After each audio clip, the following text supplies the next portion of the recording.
Rēzeknes novada ārkārtas situācija izsludināta tika pirms nedēļas, kad civilās komisijas sēdē novada pārstāvji nolēma, ka nepieciešama operatīva rīcība elektropadeves atjaunošanā.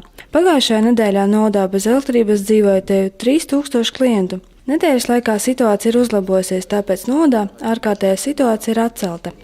Šobrīd situācija ir ļoti uzlabojusies. Tātad, situācija normalizējusies tik tālu, kad saskaņā ar Civilās aizsardzības komisijas ierosinājumu šodien Rēzeknes novada dome pieņēma lēmumu atcelt ārkārtējas situācijas stāvokli Rēzeknes novada teritorijā. Latvenergo pārstāvji sola, ka Rēzeknes novadā tuvāko dienu laikā elektrības padeve tiks atjaunota visām mājsaimniecībām. Pirmkārt, es gan gribētu teikt, ka šobrīd arī sēdē mēs daudz runājām un tiešām izteicām pateicību tiem cilvēkiem, kas strādāja uz līnijām. Tie, kuri bija elektromontieri, strādāja pie šīs tīri tiešās elektroapgādes nozares. Un, protams, arī paldies tiem cilvēkiem, kas strādāja atbrīvot elektrolīnijas no kokiem. Rēzeknes novada domes priekšsēdētājs izsaka priekšlikumus, lai šāda ārkārtas situācija energoapgādes nozarē neatkārtotos.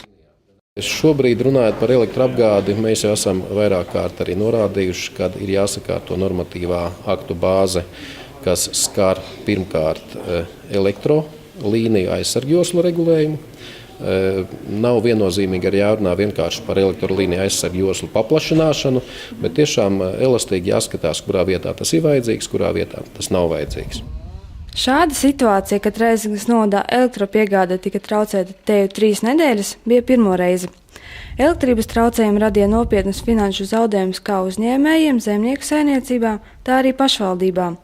Tāpēc novada priekšsēdētājs uzskata, ka ir jāizveido elektroenerģijas apmaksas atlaides tām saimniecībām, kurām bija traucēta elektropiegāde. Jāteic, valsts līmenī 40 novados, un tā skaitā Rēzeknes, ārkārtas situācija nav atcelta.